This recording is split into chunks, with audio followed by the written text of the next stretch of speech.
오늘 말씀 나누겠습니다. 요한복음 14장 20절 한 절만 보겠습니다. 함께 봉독하시죠. 그날에는 내가 아버지 안에 너희가 내 안에 내가 너희 안에 있는 것을 너희가 알리라. 아멘. 우리는 지난주에 예수님의 그 승귀 뒤에 이루어질 성령 강림 사건이 갖는 의미와 내용에 대해서 아주 심도 있게 공부를 했습니다. 제자들을 고아와 같이 내버려 두지 않으시기 위해서 내가 다시 너희에게로 오리라 하고 말씀을 하셨던 그 예수님의 약속이 성령 강림으로 성취가 되고, 성령 강림은 예수님의 지상 사역을 교회 안에서 영적으로 승계하기 위함임을 우리는 확인할 수 있었죠? 다 기억나세요? 그러니까 성령 하나님은 예수님의 제2의 자아인 거예요. 그걸 알터 에고라고 하는데, 물론 그것은 어디까지나 성령의 사역적이고 기능적인 측면에서의 다른 자아라고 표현하는 거지, 제가 본질적이고 존재론적인 면에서의 다른 자아라고 이야기하는 거 아닙니다. 잘못하면 그거 양태론적 개념으로 받아들일 수 있어요. 다른 자라고 그냥 무작정 이야기를 하면 그건 이단입니다, 여러분. 저는 지금 삼위일체론에 입각한 제2의 자, 알터 에고라고 말씀을 드리는 거예요. 오늘 본문을 보시면 주님께서 그날에는, 그러니까 주님이 성령으로 다시 오시는 날에는 이란 뜻이겠죠? 그날에는 내가 아버지 안에 있고 너희가 내 안에 있고 내가 너희 안에 있게 된다라고 말씀을 하세요. 아울러 10절에서는 내가 아버지 안에 아버지가 내 안에 계신다라는 말씀도 하세요. 그러니까 이런 말이에요. 예수님 안에는 하나님 아버지가 계시고 하나님 아버지 안에는 예수님이 계세요. 그리고 성령 하나님의 사역으로 우리가 예수님 안에 있게 되고 예수님이 우리 안에 있게 되는 거예요. 그런데 그 예수님 안에는 하나님이 계세요. 따라서 우리 안에는 예수님과 하나님과 성령 하나님이 함께 거하시는 거고, 그 삼위의 하나님 안에 우리가 거하게 된 거예요. 그게 14장 1절부터 전개되고 있는 처소의 이야기예요. 지금 그 처소의 이야기가 아주 이제 구체적으로 펼쳐지는 거예요. 근데 여러분, 정말 그게 무슨 이야기인지 여러분 잘 이해가 되세요? 저는 이 구절 갖고요, 정말 십수년을 고민했던 것 같아요. 도대체 이게 무슨 뜻인지 정말 제대로 잘 모르겠더라고요. 하나님이 예수님 안에 계시고 예수님이 하나님 안에 계시며 우리 안에 예수님이 계시고 예수님 안에 우리가 있다. 우리 안에 성령이 있고 성령이 우리 안에 있다. 이게 도대체 무슨 말이냔 말이에요. 오늘은 제가 그 부분에 대해서 자세하게 설명을 해드리겠습니다. 그냥 대충 알고 넘어가지 말란 말이에요. 간단한 내용이 아니기 때문에 다음 주까지 제가 연결을 해서 설명을 해드릴 거예요. 그러니까 오늘 설교가 다소 어정쩡하게 끝나는 것 같아도 조금 참으시고 다음 주 설교까지 연결해서 잘 들으셔야 돼요. 제가 이번 주와 다음 주 설교 원고를 잘 정리를 해서 한꺼번에 나눠드릴 테니까 집에서 열심히 읽어두세요. 오늘 설교의 내용은 강해의 성격을 띤 조직신학 강의가 될 것 같아요. 조금 딱딱할지도 모르지만 하나님과 복음을, 성경을 이해하는 데 있어서 반드시 숙지해 두어야 할 부분이므로 여러분이 잘 들어주시기 바랍니다. 조금 재미없을 수도 있어요. 그렇지만 여러분 오랜만에 조직신학 강의를 듣는다고 생각하시고 한번 잘 들어보세요. 오늘 설교를 잘 들으신 분들은 앞으로 삼위일체라든지 그리스도와의 연합, 유니언 크라이스트 같은 그런 교리에 관한 성경적 이해에 아주 큰 도움이 될 거예요. 우리가 지난주에 공부한 바와 같이 우리 안에 내주하시는 성령 하나님의 강림은 우리를 사랑한 자로 만들어내셨고 계명을 다 지킨 자로 만들어내셨어요. 여기까지 이해 가시죠? 그리고는 그 구속의 사건이 어떻게 우리에게 주어지게 되었는지를 차근차근 설명을 해주시고 깨닫게 해주시는 것이 보혜사 성령의 역할이었죠. 예수님께서 하나님의 계명을 죽으시기까지 지켜내시고 그 계명 지킴의 사건을 우리의 것으로 전가시켜줬어요. 그리고 하나님과 원수를 목숨 걸고 사랑하셔서 그 사랑 또한 우리의 것으로 전가시켜 주셨어요. 그래서 계명 지킴과 하나님을 사랑함이 우리 것이 됐어요. 맞습니까? 그래서 지난 시간 본문에 나왔던 것처럼 나를 사랑하는 자는 나의 계명을 지킨다라고 말씀하신 후에 그분의 십자가 지심이 등장을 하는 거예요. 예수님께서 십자가를 지시기까지 계명을 다 지키셨고 그 계명 지킴은 하나님에 대한 사랑의 발로에서 나온 거잖아요. 그래서 예수님이 죽기까지 하나님의 말씀을 지켜내신 거니까 거기에는 하나님에 대한 사랑과 계명 지킴이 둘 다 들어가 있는 거예요. 이미 십자가 안에는. 그래서 하나님을 사랑하여 계명을 지키신 자신의 공로가 우리에게 전가되지 않으면 우리는 절대 살아날 가망이 없음을 암시하시기 위해서 나를 사랑하는 자는 나의 계명을 지킨다라고 말씀하신 거예요. 어차피 그거 우리가 안 되는 거 아세요. 그런데 그렇게 말씀해 놓으시고 내가 지키고 내가 사랑한다라고 말씀하시는 것입니다. 그래서 그게 우리 것이 된 거고 그게 우리 것이 되었다라는 것을 자각한 이들은 하나님의 계명을 지키고 하나님을 사랑하는 자로 애써 분투의 삶을 조금씩이나마 살게 된다라는 것이죠. 만족할 수는 없지만 그렇게 완성이 된 성도의 구속 사건이 성령의 더 큰 일, 기억나시죠? 더 큰 일이 뭔지? 더 큰 일 사역을 통해서 우리 성도들에게 은혜로, 공짜로, 아니 불가항력적으로 주어지고 적용이 된 거예요.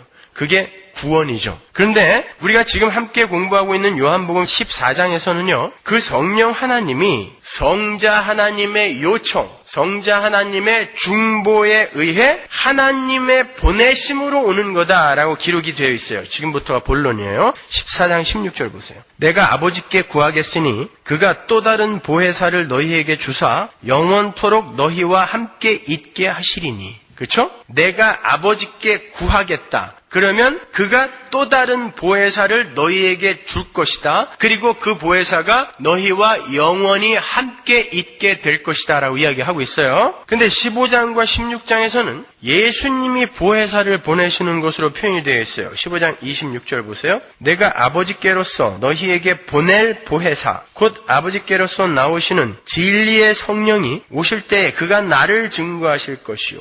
16장 7절 보세요. 그러하나 내가 너희에게 실상을 말하노니 내가 떠나가는 것이 너희에게 유익이라. 내가 떠나가지 아니하면 보혜사가 너희에게로 오시지 아니할 것이요. 가면 내가 그를 너희에게 보내리니. 그렇죠? 정확하게 누가 보내는 거예요? 하나님이 보내시는 거예요? 아니면 예수님이 보내시는 거예요? 이렇게 요한복음에는 성령이 하나님이 보내시는 하나님의 사자임과 동시에 하나님의 아들의 사자, 하나님의 아들이 보내시는 하나님의 아들의 사자로 기록이 되어 있어요. 동방교회, 즉 그리스도 정교와 러시아 정교, 그리스 정교와 러시아 정교, 그리고 서방교회의 분열이 바로 여기에서 왔다는 거 아세요, 여러분? 동방교회는 성령이 하나님 아버지에게서만 나온다라고 주장했고, 서방교회는 로만 캐톨릭하고 개혁교회를 이야기하는 거예요. 서방교회는 성령이 하나님에게서뿐만 아니라 하나님 아들에게서도 나온다라고 주장을 했어요. 결론은 서방교회가 옳았죠. 왜냐하면 성경이 성령을요 하나님의 영이라고도 얘기하고 그 예수 그리스도의 영이라고도 이야기를 해요.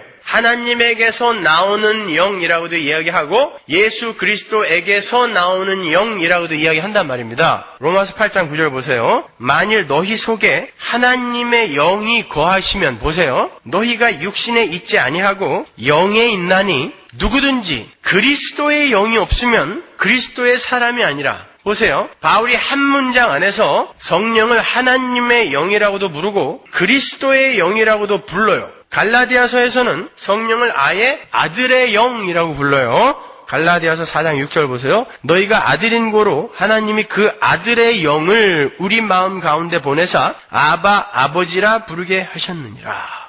성령이 예수 그리스도의 영이에요. 성부 하나님의 영이에요. 그러니까 성령은 아버지 하나님이 보내시는 분이시기도 하면서 아들이 보내시기도 하시는 분이에요. 다른 말로 성령은 하나님의 영이면서 동시에 아들의 영이시기도 하신 거예요. 그러니까 여러분 유물론적 관점으로 성경을 읽으면은 절대 이해가 안 돼요.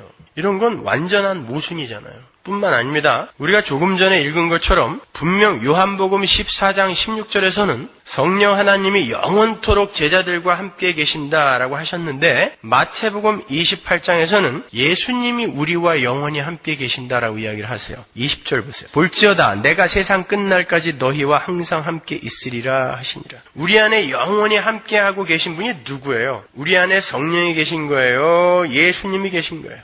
이렇게 모순처럼 보이는 이야기들의 해결책으로 우리가 반드시 알아두어야 할 교리가 바로 삼위일체 교리인 거예요. 제가 그런 기독교는 없습니다라는 책에서 여기에 대해서 한번 설교를 했는데 구역장 성경 공부를 하다 보니까 아직도 제대로 이해가 안 돼 있는 것 같아요. 그게 하급반이었다면 오늘은 중상급반입니다.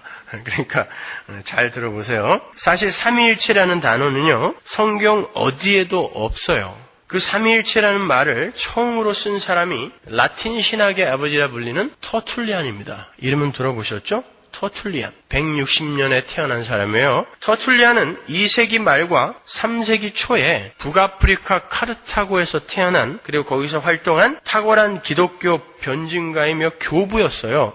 그분이 파락세아스를 반대하며 Against Paraxeas라는 책에서 삼위 하나님의 한 본질과 세 위격을 처음으로 주장을 했어요. 성경에 있는 이야기를 정리해서 이야기한 거예요. 처음으로 그 사람이 만든 게 아니라. 그런데 조금 부족해요. 그 이론은 후에 니케아 신조와 콘스탄티노플 신조의 형성에 큰 영향을 끼쳤어요. 그런데 사실 터툴리안의 삼위일체론은 조금 문제가 있었던 게 사실이에요. 터툴리안은요, 삼위일체 하나님을 언급할 때 한 본체, 라틴어로 substantia, 한 본체, 그리고 세 인격, 페르소나로 표현을 했어요. 당시에 페르소나라는 단어는 개체성을 가진 한 인격체를 의미하는 단어가 아니었습니다. 당시에 페르소나라는 단어는 무대에서 배우가 어떤 역할을 할 때 그 역할을 지칭하는 표현이었어요. 즉, 어떤 배우가 왕으로 분장을 해서 왕의 역할을 할 때 그때 이 페르소나라는 단어를 들어서 썼죠. 지금도 어떤 영화 감독의 사상이나 인격, 의도 등을 연기로 잘 표현해주는 특별한 배우를 그 감독의 페르소나라고 하잖아요. 이렇게 이 페르소나는 가면이라는 말로도 번역이 가능한 단어였어요. 따라서 터툴리안의 삼위일체론의 그 도식을 다시 번역을 하면 이래요. 한 본체, substantia와 세 역할이 되는 거예요. 뭐하고 비슷해요?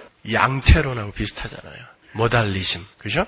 그건 이단입니다, 여러분. 정확하게 양태론은 아니지만 양태론적 그림자가 아주 짙게 드리워져 있는 삼위일체론이에요. 그 터툴리안의 부족한 삼위일체론을 어거스틴이 이어받았어요. 전승을 해서 그 어거스틴이 삼위일체론을 이야기했는데 역시 양태론적 그림자가 짙게 드리워져 있어요. 어거스틴도 삼위 하나님 각자의 개체성을 부여하기보다는 그 성부, 성자, 성령의 하나의 개체적인 인격체라고 이야기를 하지 않고, 명확하게 이야기를 하지 않고 둘이 뭉실하게 세 위격이 한 본체 안에 들어있다라고만 이야기를 했어요. 어거스틴은 한 분 하나님의 내적 분리를 통해서요, 상호 간의 관계에 있어서만 아버지이고 아들이고 성령이시다라고 가르쳤어요. 거의 일신론에 가까운 해석이에요. 여러분, 삼위일체론이 일신론에 대항하여 나온 것입니다. 다음 주에 제가 원고를 드릴 테니까 잘 읽으세요, 집에 가서. 어거스틴의 삼위일체론은요, 심리적 삼위일체론이라 불러요. 이거 웨스트민스터 소요리 문답에 다 나오는 거예요. 국민학생들이 배웠던 거예요. 심리적 삼위일체론이라고 부르는데, 그는 한 인간 안에 있는 기억과 지성과 의지, 기억, 지성, 의지가 삼위일체 하나님의 모습을 드러내는 어떤 것으로 봤어요. 그러나 기억, 지성, 의지는 한 인간의 어떤 측면들을 나타내는 거잖아요. 그렇기 때문에 세 인격체로서의 개체성을 가진 인격적 개체로서의 하나님을 설명하는 데에는 턱없이 부족한 거예요. 어거스틴의 삼위일체론도 양태론에서 완전히 벗어나지 못한 것입니다. 그러나 종교개혁 시대의 존 칼빈은 세 인격의 인격적 개체성을 강조하면서 성부, 성자, 성령의 독자적 개체성을 확실하게 부각을 시킨 삼위일체론을 가르쳤어요. 쉬운 말로 성부 하나님, 성자 하나님, 성령 하나님은 다 다른 하나님이다 라고 이야기한 거예요. 무슨 말인지 아시겠어요? 각자가 각자의 인격을 갖고 있는 개체라는 것입니다. 오해하지 말고 섣불리 결론을 추론하지 말고 끝까지 들으세요. 지금 속으로 그럼 삼신론 아닌가? 이렇게 생각하시는 분 계실 텐데 끝까지 잘 들어보세요. 제가 생각하기에 칼빈은 아타나시우스에서 갑바도기아 교부들로 연결되는 니케아 신조와 콘스탄티노플 신조의 배후에 존재하는 정통 삼위일체론을 깊이 알고 있었던 것 같아요. 여러분이 이걸 아셔야 여호와의 증인과 붙어서 그들을 박살낼 수 있습니다. 안 그러면 여러분은 여호와의 증인하고 붙어 앉아서 만방으로 깨져요. 뭘 알아야지. 아리우스, 아타나시우스 논쟁도 모르면서 무슨 여호와의 증인하고 이야기를 해요. 그들은 정확한 논리를 갖고 오잖아요. 이야기 해보셨어요? 문 안 열어줬죠. 자신 없으니까 그런 거예요. 그러한 터툴리안식의 삼위일체론은 20세기에 들어와서 칼 바르트 아시죠? 칼 바르트와 구교의 신학자인 칼 라너에 의해서 다시 전승이 되어졌는데 그중 칼 바르트는 터툴리안의 삼위일체 도식에서의 그 페르소나가 세 페르소나에서 그 페르소나가 계몽시대 이후에 쓰였던 그 페르소나의 단어와 완전히 다른 단어였다는 것을 알고 있었어요. 칼 바르트의 책을 보면은 그 페르소나는 계몽시대 이후에 그 개체성이 들어있는 그 의미의 인격체라는 말이 아니었고 단지 역할이라는 의미로 터툴리안 시대에 쓰이고 있었다는 것을 정확하게 알고 있었어요. 그럼에도 칼 바르트는 삼위일체를 한 인격체, person, 한 인격체와 세 존재 양태라는 표현을 썼어요. 그것도 역시 양태론을 못 벗어난 것입니다. 칼 라너도 마찬가지예요. 칼 라너는요, 삼위일체를 한 인격체와 세 본체의 양태라고 표현을 했어요. 한술 더 떠서. 제가 이런 신학자들의 이름을 말씀드리는 건 그런 신학자들의 책을 사서 읽어보시라는 뜻이에요. 이것은 터툴리안이 한 하나님을 하나의 본체로 표현을 한 것에서 유래되고 있는 거예요. 세 분 하나님을 한 하나님의 본체가 드러나는 세 가지 양태로 표현한 거예요. 역시 양태론의 그림자를 벗어버리기 어려운 문제가 많은 삼위일체론인 거예요. 혹시 높아심에서 말씀드리는데 양태론이 뭔지는 아시죠? 모달리즘. 예? 주요. 그 3세기 때 사벨리우스라는 사람이 3세기면 여러분 예수님이 돌아가신 지 얼마 안 됐을 때예요. 3세기 때 그 사벨리우스라는 사람이 일신론을 주장하면서 하나님은 한 분이신데 세 가지 역할을 하신 것뿐이라고 주장을 했잖아요. 그는 하나님은 한 인격이신데 성자, 성부, 성령 이렇게 세 인격이 아니라 three person이 아니라 한 인격인데 세 가면 프로소폰이라는 단어를 썼어요. 세 가면이에요, 그거는요. 프로소폰, 세 가면을 가지고 계신 거라고 주장을 했어요. 구약 때에는 성부 하나님으로 가면을 쓰고 오시고 예수님 안에서는 성자 예수로 또 교회 시대 때는 성령 하나님의 모습으로 가면만 바꿔 끼고 내려오신 거라는 거예요. 이걸 신학에서는 경륜적 삼위일체론이라고도 해요. 예를 들어 태양이라는 본체가 빛과 열을 내잖아요. 빛과 열, 태양 본체는 서로 다른 것 같지만 하나다. 이게 양태론입니다, 여러분. 이렇게 많이 배우셨죠. 물은 얼음으로도 될 수 있고 수증기로도 될 수 있다. 모양은 다르지만 하나다. 이게 양태론인 거예요. 모달리즘. 가면만 바꿔 쓰는 거예요. 원래는 한 인격이라는 거예요. 여러분, 만일 그들의 이론이 맞다면 밤이 맞도록 기도하신, 땀이 피가 되도록 기도하신 예수님의 기도는 전부 연극이죠. 아무도 없는데 누구한테 기도한 거예요? 땀이 피가 되도록. 그 양태론, 이신론의 약점이란 말입니다. 그렇다면 십자가 위에서 나의 하나님 어찌하여 나를 버리시나이까? 라는 예수님의 절규도 쇼예요. 그렇잖아요. 하늘에는 아무도 없어요. 그분이 지금 내려와 있단 말입니다. 가면을 바꿔 쓰고. 뿐만 아니라 그들의 주장대로 예수님과 하나님의 인격이 동일한 거라면 십자가에 달리신 예수님은 누구에게 제물로 바쳐진 거예요? 그리고 그 제물을 누가 받고 우리를 용서했죠? 보세요. 성경이 하나하나 막혀가요. 그죠? 그리고 우리가 공부하고 있는 요한복음 14장, 15장, 16장은 그 양태론에 근거하여 이해를 하면 하나도 이해가 안 돼요.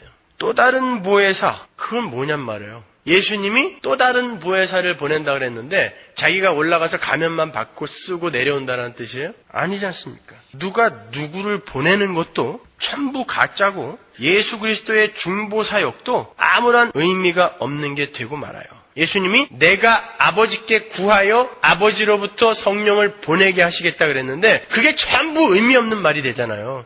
양태론이라면 예수님께서 세례를 받으실 때 들렸던 아버지의 목소리, 또 변화산에서 들렸던 아버지의 목소리, 이는 내 사랑하는 아들이요 내 기뻐하는 자라 너희는 그의 말을 들으라. 예수님이 복화술 하신 거예요? 입 딱 다물고? 아니잖아요. 예수님이 아래 내려와 계셨는데 누군가가 말씀하셨단 말입니다. 완전히 인격적 개체성이 이 삼위 하나님 안에 들어있단 말입니다. 여러분. 그건 여러분이 명확히 구분을 하셔야 돼요. 이제 양태론이 이해가 가세요? 제가 조금 있다가 삼신론하고 삼위일체론 안에서 인격적 개체성과의 차이가 뭔지를 설명을 해드릴게요. 일단 제가 이끄는 대로 잘 따라만 와보세요. 이렇게 세 분 하나님의 인격적 개체성을 인정하지 않고 하나님은 한 분이다에 매여서 일신론적 관점을 버리지 못하는 한 전부 이 양태론에 걸리게 된단 말입니다.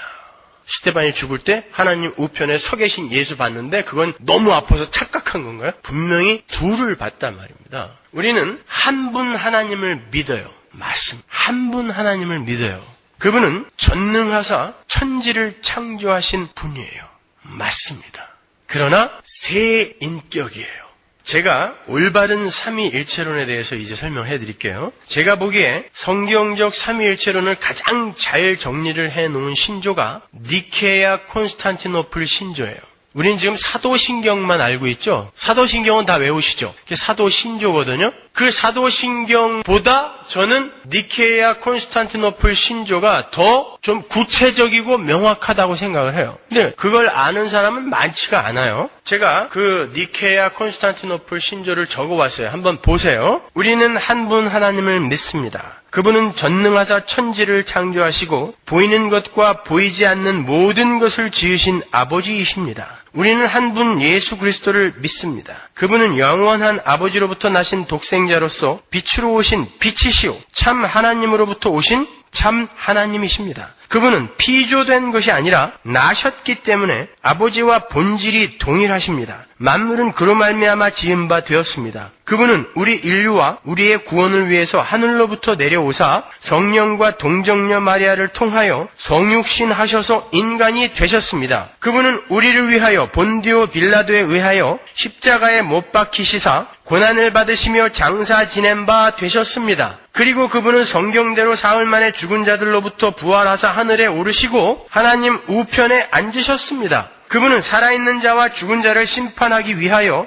영광 가운데 재림하시고 그의 나라는 영원 무궁할 것입니다. 우리는 주님이시고 생명의 부여자이신 성령님을 믿습니다. 그분은 아버지로부터 나오시고 아버지와 아들로 더불어 동일한 영광을 받으십니다. 이 성령님은 예언자들을 통하여 말씀하셨습니다. 우리는 또한 하나의 거룩하고 보편적이며 사도적인 교회를 믿습니다. 우리는 죄 사함을 위한 하나의 세례만을 인정합니다. 우리는 죽은 자들의 부활과 장차 임할 세상에서의 영생을 바라봅니다. 성부, 성자, 성령의 사역에 대해서 구체적으로 이야기를 하고 있는데 그 세 분이 각각 공히 영광과 예배를 받아 마땅한 완전한 인격체로서의 하나님이라고 기록을 하고 있어요. 사도신경과 아주 흡사하죠. 그런데 특이한 것이 하나님은 하나라는 개념이 이 안에는 들어가 있지 않아요. 사도신경도 마찬가지예요. 오히려 성부 하나님과 성자 하나님 그리고 성령 하나님을 전부 개별적 본체로서의 하나님으로 본단 말이에요. 이 신조가 만들어진 니케아 공유회에서는 예수님을 하나님의 피조물로 가르쳤던 아리우스가 이단으로 정죄되었던 회예요. 아리우스는 예수 그리스도를 가리켜서 영원 속에서 창조된 피조물로서의 하나님이라고 이야기를 했어요. 하나님이긴 하나님인데 영원 속에서 창조된 하나님이라는 거예요. 그러니까 성부 하나님, 성자 하나님, 성령 하나님이 이 역사와 시간 속에서는 늘 함께 계셨는데 영원 속에서는 성자 하나님이 없던 어떤 때가 있었다라는 거예요. 그러니까 성자 하나님은 하나님에 의해 어느 시점에서 창조가 되었다라고 우겼던 것입니다. 거기에 대해서는 제가 다음 주에 자세하게 설명을 해드리겠지만 예수님이 하나님과 동일한 본질을 가지신 인격적 개체라는 게 무너져 버리면요. 하나님에 의해서 피조된 피조 하나님이라는 것을 우리가 받아들이게 되면 우리의 구원은 성립이 안 돼요. 제가 다음 주에 자세히 설명해 드릴게요. 거기에 대해서는. 그래서 이단인 거예요. 여러분 여호와의 증인들이 예수님을 아리우스처럼 이야기하죠. 여호와의 증인들은 예수님을 하나님이라 인정하지 않습니다. 그리고 여러 가지 성경 구절들을 대는데 말도 안 되고 터무니없는 것들을 구절로 갖다가 들이밀어요. 저희 교회 설교를 여호와의 증인들이 꽤 많이 듣고 있어요. 저한테 이메일을 자주 보내는 분도 서너 분이 돼요. 여호와의 증인에 아직도 다니시는 분들이. 그분들이 들으면은 굉장히 분노하시겠지만 할 수 없어요. 그러한 신론, 신관을 갖고는 절대 구원 못 받습니다. 그러한 이단들의 주장을 일축하는 신조가 바로 이 니케아 콘스탄티노플 신조였던 거예요. 그래서 이단에 대항하던 교부들과 학자들이 신조를 통하여 예수님도 하나님과 동일한 본질을 가지신 그러나 인격적이며 개체적인 본체로서의 하나님임을 강력하게 밝혔던 거예요. 신조로 만들어서. 그러니까 정리를 하면 성부와 성자와 성령은 동일한 권능과 동일한 위엄과 동일한 신성을 지닌 다른 본체를 가지신 한 본질의 하나님인 거예요. 그게 올바른 삼위일체론이에요. 그 세 하나님은 제가 세 하나님이라는 위험한 표현을 썼는데 잘 들으세요. 세 하나님은 서로에 대해서 열등하거나 종속적일 수 없어요. 물론 사역적 측면에서는 종속 이론을 적용할 수 있어요. 그건 내가 다음 주에 설명해 드릴게요. 신성에 있어서 똑같은 권능과 위엄을 지니고 있으면서 사역적 측면에서는 종속적일 수가 있어요. 그러나 본질적인 의미에서 절대 종속적일 수는 없어요. 그런데 터툴리안이나 오리겐도요, 성자의 성부 종속론의 그 문제점을 때때로 드러내곤 해요. 헤르만 바빙크의 개혁주의 신론이라는 책을 보면 거기에 대해서 아주 자세하게 나와 있어요. 안토니 후쿠마의 인간론이나 구원론, 그리고 헤르만 바빙크의 개혁주의 신론, 이런 것들은 여러분 잘 읽어두셔야 돼요. 그런 걸 읽다 보면 제 책이 얼마나 쉬운지 아시게 될 거예요. 근데 여러분 반드시 읽으셔야 돼요. 성경만 읽으면 되지 굳이 그런 것까지 왜 읽어야 되냐. 성경을 올바로 읽기 위해서 여러분이 잘 공부를 해 두셔야 돼요. 나는 자신 없다 싶으면 제가 다 읽고 설명을 잘 해드리는 거니까 잘 들으세요. 듣지도 않고 읽지도 않으면 어떻게 해요? 그러니까 늘 똑같아. 늘 제자리 걸음이에요.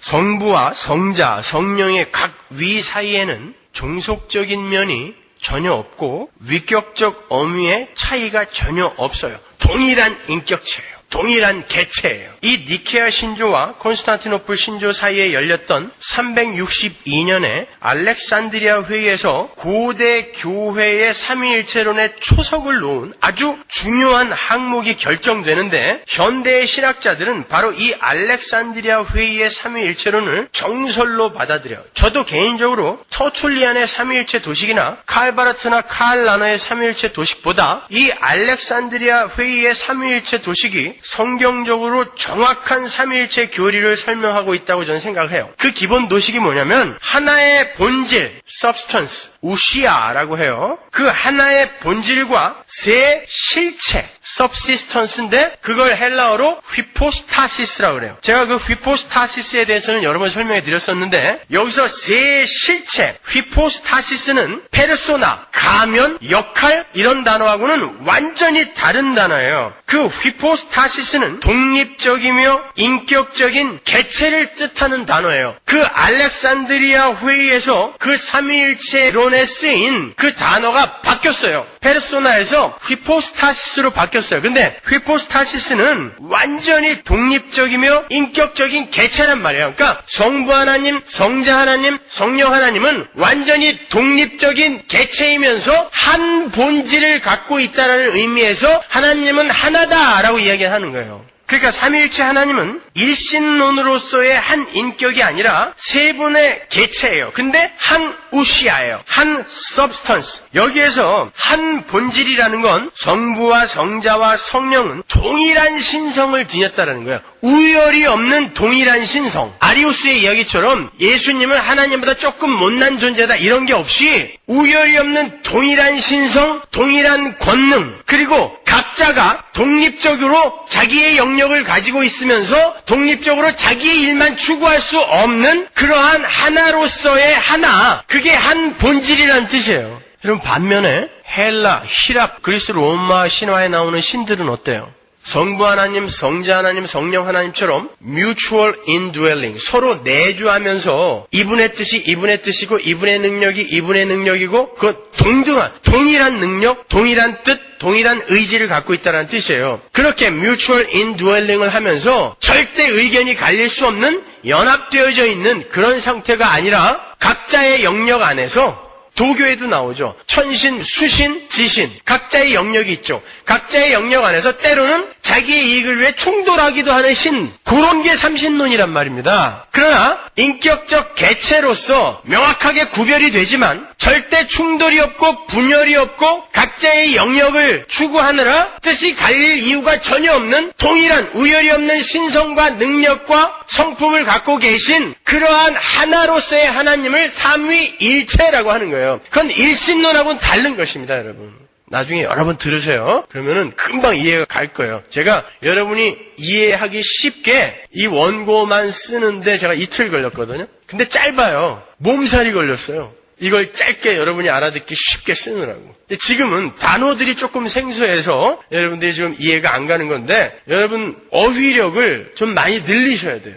우리가 보통 사람들이 책을 지지도 안 읽는 보통 사람들이 쓰는 그 단어와 어휘만을 갖고 그 엄청난 복음을 다 이해할 수 있다고 생각하시면 안 돼요. 책도 많이 읽으시고 또 많이 들으시고 보셔서 어휘력을 늘리셔야 돼요, 여러분. 그러니까 제가 원고를 드리면 사전을 찾아가면서 그 어휘들을 찾으세요. 단어들을 찾아서 내 걸로 만들어 놓으세요. 그나마 우리 교회 교인들은 단어의 정의라든지 의미 같은 것을 다른 이들보다 꽤 많이 알고 있는 거거든요. 근데도 아직 부족해요. 그러니까 그런 어휘들이나 단어들을 여러분이 잘 숙지하고 계셔야 돼요. 그러니까 성부, 성자, 성령은 동일한 본질을 가지신 세 본체라는 건데 그 동일한 본질이라는 게 호모우시온이라고 하거든요. 근데 그 세 본체의 휘포스타시스라는 그 단어가 히브리서에 쓰였어요. 다행스럽게도. 한번 볼까요? 히브리서 1장 3절에 나오죠. 이는 하나님의 영광의 광채이시오 그 본체의 형상이시라. 여기서 본체가 휘포스타시스인 거예요. 예수님을 지금 묘사하는 부분이에요. 성육신하신 예수 그리스도는 개별적이며 인격적 본체이신 예수 그리스도, 성자 하나님이신 그러나 개별적이며 인격적인 본체이신 그 휘포스타시스의 가시적 육화, 현상으로 보였다라는 뜻이에요.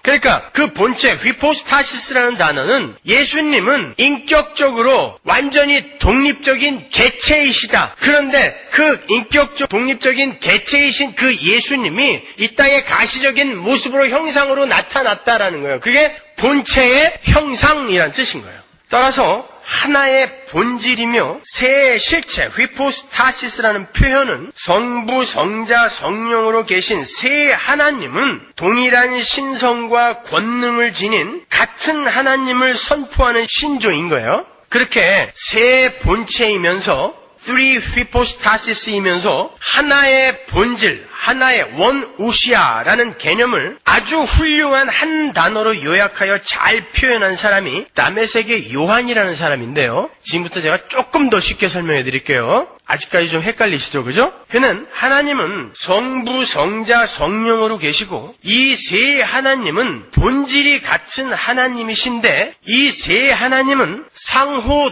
통제, 이 상호 통제와 함께 하심으로 하나됨을 유지하고 계신다고 가르쳤어요. 이 상호 통제라는 단어, 이런 단어도 여러분이 제가 한문으로도 써놨거든요. 그러니까 나중에 이게 무슨 뜻인지 사전을 잘 찾아보세요. 그가 세 분 하나님의 하나됨을 가리키는 단어로 상호 통제라는 단어를 썼는데 그 단어가요, 헬라어로 뭐냐면 페리코레시스예요. 이 단어는 여러분이 필히 외워두셔야 돼요. 페리코레시스라는 단어인데 그 단어가 정확하게 오늘 본문에 나는 아버지 안에 있고 아버지는 내 안에 있다라는 어절의 축약이에요. 그 페리코레시스라는 단어는 서로 침투하여 내재한다라는 뜻이에요. 신과 신 사이, 그리고 신과 인간 사이에서 일어날 수 있는 mutual indwelling이 바로 상호 내재 페리코레시스라는 단어예요. 그래서 서로 침투하여 내재하고 있기 때문에 끊어낼 수도 없고 독립적으로 독자적인 영역을 유지하고 추구하며 일을 할 수도 없는 그런 상태예요. 만에 하나 이 세 인격이 하나가 튕겨져 나가 다른 일을 도모하고 다른 영역을 추구하면 이 두 존재는 무용지물이 돼버리는 그런 관계예요. 페리코레시스라는 관계가. 그러니까 세 횃불이 있는데 이 횃불이 연합하여 하나의 불꽃으로 나오는 거예요. 그런데 여기서 하나가 빠지면 이 불꽃 자체가 없어져 버리는 그런 상태. 그게 페리콜에시스예요. 그 페리콜에시스라는 단어는 원래 윤무라는 단어에서 파생된 단어인데 윤무가 뭐냐면 윤이 뭐예요? 수레바퀴 윤자잖아요. 윤회할 때 그래서 우리가 그 글자를 쓰잖아요. 수레바퀴 윤. 그러니까 윤무가 뭐냐면 서로 손을 잡고 둥글게 원을 만들어요. 그리고는 도는 거예요. 돌면서 즐겁게 춤을 춰요. 즐거운 일을 하는 거예요. 돌면서. 근데 이게 눈에 보이지 않게 빠르게 돌면 어떻게 될까요? 각자 개체가 손을 잡고 돌아가고 있지만 하나가 되겠죠. 옛날에 어렸을 때 읽었던 이솝 이야기에서 돼지들이 그렇게 빨리 돌았더니 햄이 됐던가요? 뭐 하여튼 그런 이야기 있었잖아요. 그죠? 그때 제가 햄을 한 번도 못 먹어봤을 때인데 그 동화를 읽으면서 얼마나 햄이 먹고 싶던지 정말 돼지들이 이렇게 빨리 돌면 햄이 되는가 굉장히 궁금했던 적이 있어요. 이놈의 기억력은 4살 때 본 것도 기억이 나니 뭐. 네, 그런 거예요. 페리콜에시스는 윤무예요. 동그랗게 모여 서서 원을 그리면서 돌면서 춤을 추는데 이 여럿이 하나의 목적과 하나의 일을 성취해내는 거예요. 근데 이 중에 하나가 빠지면 원이 깨져버려요. 그게 상호 통제라는 단어의 의미예요, 여러분. 상호 침투하여 들어와서 내재하는 관계. 근데 여러분, 제가 다음 주에 설명해 드릴 건데, 다음 주에 할 거 되게 많네요. 그 관계 속에 우리가 들어갔어요. 삼위 하나님이 손을 잡고 춤을 추시는데, 잠깐만, 여기 하나 껴주자 하고 교회를 그 사이에 껴줬어요. 같이 돌아가는 거예요. 그래서 내가 너희 안에라는 말이 등장하는 것입니다. 여러분, 교회가 그래요. 여러분이 하나님의 그 삼위일체 속으로 초청받아 들어간 거예요. 그래서 하나님 나라에 가면 여러분이 예수님과 공동 상속자가 되는 거예요. 여러분, 이런 엄청난 복음을 알고 있는 이들이 세상에 지금 이 시대의 신비주의와 기복주의에 빠져서 그런 것들만을 기독교의 목적지인 양 생각하고 있다는 게 얼마나 안타깝습니까? 우리는 삼위 하나님의 윤무, 페리콜에시스로 초청받아서 지금도 같이 돌고 있어요. 여러분 안에 누가 계세요? 성령, 예수 그리스도가 계시죠. 지금 상호 통제가 이루어진 거죠. 들어와 있어요. 여러분 안에 예수가 들어와 있다는 건 예수 안에 여러분이 들어가 있다는 말과 똑같은 말이거든요. 지금 뮤추얼 인듀얼링이 된 거죠. 그죠? 네. 지금 그런 상태를 누리고 있는 분들이 사업이 조금 망했다고, 내가 병이 걸렸다고, 내 소원이 좀 안 들어졌다고, 내 비전과 야망이 묵살됐다고 하나님을 원망할 수 있냐고요. 오히려 하나님은 너희들이 바로 그 페리콜에시스 윤무 속으로 들어왔다라는 것, 그것을 깨달았다면 그것으로 굉장히 기쁘고 행복할 텐데 정말 그것만으로 행복하니?라고 물으시는 차원에서 그런 것들을 잠시 뺏어갈 수도 있어요. 그 상황에서 우리의 존재가 폭로되는 거죠. 나는 여전히 이런 존재구나. 내지는 그럼에도 불구하고 그렇게 죽을 만치 괴롭지는 않네. 왜? 나에게 소망이 있으니까. 요렇게 우리를 진단해 가시는 거예요. 그게 인생입니다, 여러분. 근데 무슨 꿈꾸는 자가 오고 형통의 원리를 상속하고 이게 뭐예요 도대체? 성경을 전부 그리로 연결을 해버리면 이 엄청난 복음은 자리를 잡을 수가 없단 말입니다. 얘기를 하면서도 좋아 죽겠네요, 그냥. 네? 우리 안에 하나님이 들어와 계시고 그 관계가 영원히 취소될 수 없다라는 이 현실 앞에서 우리가 무엇으로 좌절하며 무엇으로 실패를 하겠습니까? 여러분? 잘 이기시란 말이에요. 힘들고 어려울 때마다 여러분은 약을 드셔야 되는데 신약과 구약을 드셔야 돼요. 그거 이외에는 약이 없어요. 네? 약이 없어요. 그 복음을 올바로 이해한 사람은 아주 빨리, 다른 이들보다 아주 빨리 회복이 돼요. 분명합니다, 여러분. 그러니까 여러분이 잘 배우셔야 되는 거예요. 여기에서 여러분이 하나라는 개념이 제안하는 것을 잘 이해하고 계셔야 되는데 거기에 대해서 제가 조금 더 설명해드리고 마칠게요. 삼위일체론에서 한 하나님, 세 인격체라는 표현을 쓸 때 하나와 그 셋을 같은 평면에서 다루면 여러분 절대 이해 못합니다. 그걸 같은 평면에서 다루게 되면요, 하나가 셋이 되고 셋이 하나가 되는 수학적으로 용인될 수 없는 괴상한 모순의 결과가 초래돼요. 그래도 믿음으로 받아들이지 뭐. 그러지 말잔 말이에요. 얼마든지 해결될 수 있는 건 해결을 해야죠. 삼위일체론에서 하나가 지칭하는 것은 하나님은 목적이 다룰 수 없고 독자적 계획이 있을 수 없으며 신성과 능력과 엄유의 본질에 있어서 똑같다는 의미에서 전체 하나님을 지칭하는 하나예요. 세 인격, three hypostasis는 그 전체 하나님을 이루고 있는 각 인격체로서의 개체로서의 세 분 하나님. 이제 조금 이해가 가세요, 여러분? 그런 의미에서 한 하나님 세 휘포스타시스라고 이야기하는 거예요. 그게 삼위일체예요. 별로 힘들지 않잖아요. 그렇게 셋은 각자 인격적 개체로서의 세 분 하나님을 가리키는 거고, 한 분 하나님이라는 표현은 나누어지거나 분리되거나 다룰 수 없는 하나의 신성을 가진 삼위 하나님을 전체적으로 포괄하는 개념인 거예요. 절대 일신론적 개념 아닙니다. 잘 구별하세요. 그걸 일신론적으로 이해를 하면 양태론이 된다 그랬어요. 모달리즘. 그거는 교회 전체 2000년 역사 중에 계속 이단으로 정죄받은 거예요. 절대 그렇지 않습니다. 이렇게 성경은 하나의 하나님을 형성하는 근원으로서의 신성을 가진 세 분 하나님을 한 하나님으로 표현하는 거예요. 그래서 아타나시우스가 이렇게 기록했어요. 그런 까닭에 한 하나님이 계실 뿐이다. 그 하나님 외에 다른 신은 없다. 아버지와 아들이 하나이기 때문에 신성 자체도 하나이다. 그러므로 아들에 대해 말해질 수 있는 것은 모두 아버지에 대해서도 그분이 아버지라는 것을 제외하고는 똑같이 말해질 수 있다. 하나님 아버지와 성자 하나님이 아버지와 아들이라는 그 이름으로 불려지는 것 이외에 다른 건 하나도 없다라는 뜻이에요. 쉬운 말로. 성부와 성자와 성령은 각기 다른 인격체지만 한 하나님이시고 거룩한 하나의 삼위일체 하나님의 역사를, 한 가지 역사를 세 분이 같이 만들어 가신단 말입니다. 그래서 우리의 구원도 세 분이 나누어서 오시는 것처럼 보이게 만드신 거예요. 그러니까 한 가지 일을 절대 반대할 수 없는 세 분이, 동일한 뜻을 가진 세 분이 같이 이루어 가시는 거예요. 그래서 하나예요. 그러나 일신론은 아니다라는 거예요.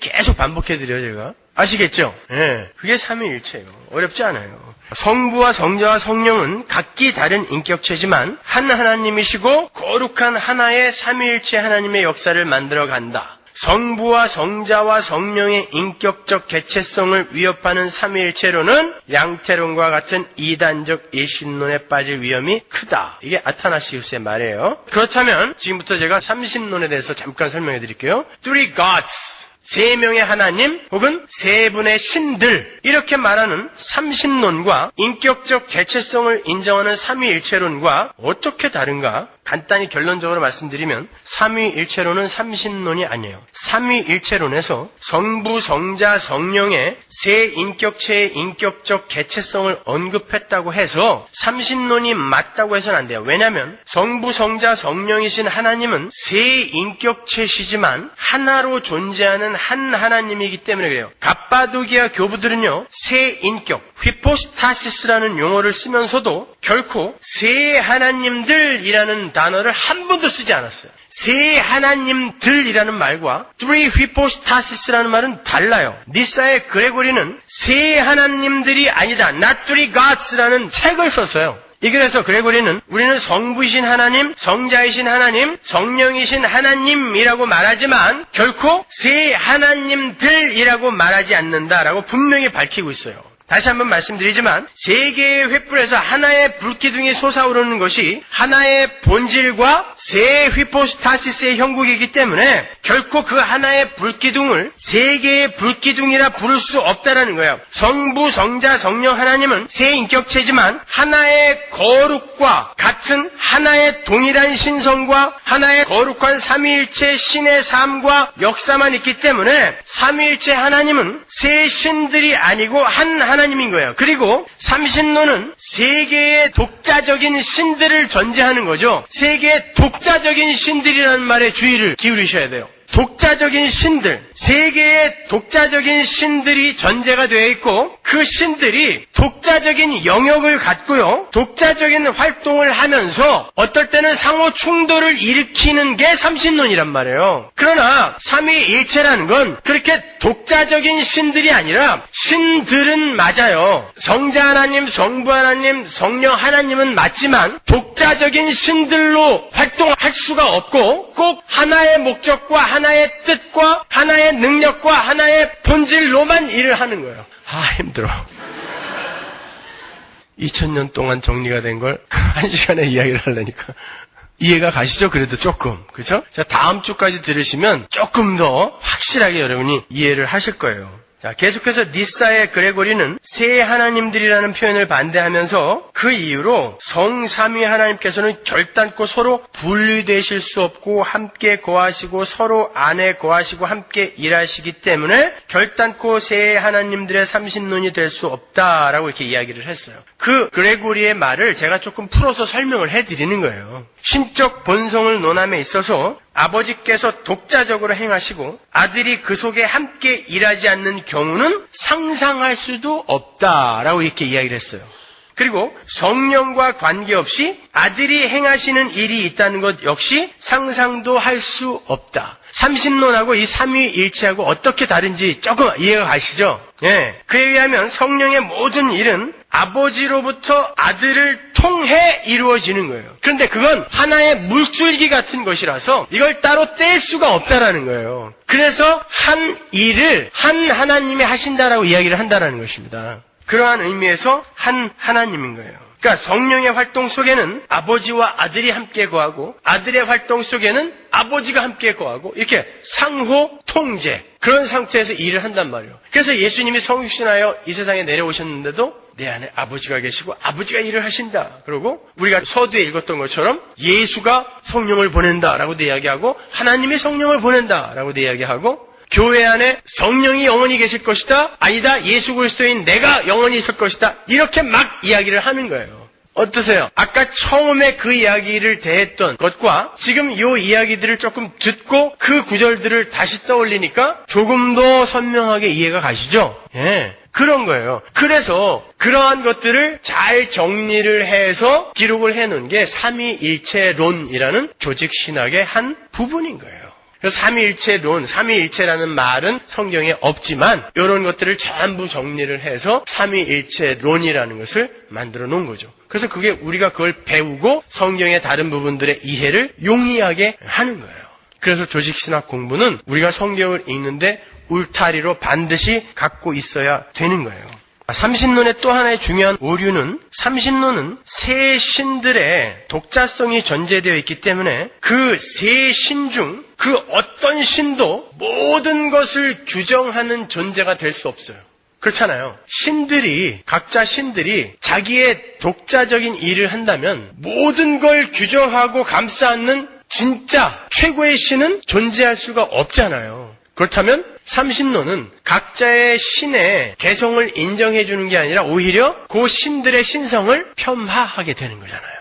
그렇잖아요. 성부 하나님, 성자 하나님, 성령 하나님은 각자가 완전한 하나님이세요. 그렇기 때문에 이분의 뜻을 이분이 거스를 수 없고 이분의 뜻을 이분이 그대로 받아들이게 되는 거예요. 각자가 온전하기 때문에. 그러나 삼신론은 각자가 각자의 영역에서 각자의 독자적인 일을 한다라는 것을 전제하는 것이기 때문에 어느 한 신도 완전하지 못해요. 그 전체를 규정할 수가 없으니까. 그렇죠? 그래서 삼신론은 안 되는 거예요. 삼위일체론과 삼신론이 다른 점 또 하나 알았어요. 점점 삼위일체론이 삼신론과 어떻게 다른지 명확하게 구분이 되잖아요. 그렇죠? 예, 저만 되는 것 같아요. 계속.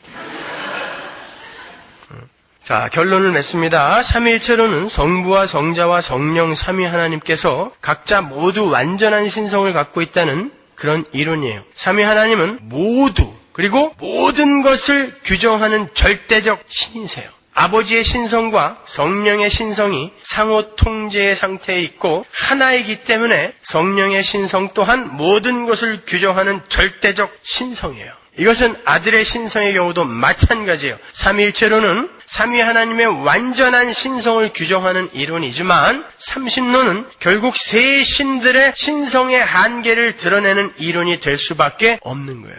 그러니까 페리콜레시스가 없으면 삼신론이 되는 거예요. 그런데 삼위 하나님은 페리콜레시스, 윤무의 상태로 뮤추얼 인듀얼링 하기 때문에 삼신론이 아니라는 거예요. 그러나 각자가 인격적 개체라는 것입니다. 그러니까 지금 이 삼위일체론은 누가 만들어낸 것도 아니고 사도들과 성경의 기자들이 가르쳤던 그 가르침을 신학적으로 체계화해 놓은 것뿐이에요. 그러니까 성부, 성자, 성령이신 하나님은 상호 통제적 삶을 통해서 한 하나님이고 하나의 삼위일체 신의 역사를 이룩해 가고 계시는 거예요. 큰 뼈대는 이제 잡히신 거예요. 그죠? 하나의 일, 절대 반대가 있을 수 없는 어떤 일, 그 일을 세 인격이신 하나님이 일을 해 가시는데 각자가 인격적 개체이면서 완전한 하나님이세요. 그런데 상호 뮤추얼 인드웰링, 페리콜레시스 하시면서 뱅글뱅글 돌면서 하나가 일하는 것처럼 그렇게 한 목적과 한 열매를 만들어낸다는 의미에서 하나라는 거예요. 제가 오늘 설명을 굉장히 잘한 것 같은데 여러분이 이해를 잘 못하신 것 같아서 굉장히 안타깝습니다. 다음 주에 제가 이 원고를 드릴 테니까 잘 읽으시고 다음 주도 잘 들으시고 요 삼위일체론에 있어서만큼은 여러분이 흔들리지 말아야 돼요. 그래서 여호와의 증인을 딱 만나거든 한번 붙어보자 이런 정도가 되셔야 돼요. 그래서 아리우스 아타나시우스 논쟁부터 시작해서 니케아 콘스탄티노플 신조까지 쫙 얘기해 주면서 너 이거 알아? 이렇게 좀 얘기를 해주세요. 그냥 문 두들기면 안 열어주려고 막 안에서 꽉 붙들고 뭐 이상한 거 물어볼까 봐. 실력을 키우세요. 실력을. 다음 주에는 이 삼위일체 하나님께서 어떻게 초월과 내주, 그건 굉장히 다른 건데 초월과 내주를 유지하시고 그리고 이루어내시며 우리의 구원과 하나님 나라의 완성에 기여하시는지를 제가 조금 설명해드리고 그 삼위일체 속으로 초대받은 교회에게 쏟아부어진 그 은혜에 대해서 공부를 하도록 하겠습니다. 오늘 본문을 다시 한번 읽고 마치도록 하죠. 요한복음 14장 20절 우리 큰 소리로 함께 합독하겠습니다. 그날에는 내가 아버지 안에 너희가 내 안에 내가 너희 안에 있는 것을 너희가 알리라. 아멘. 기도하겠습니다.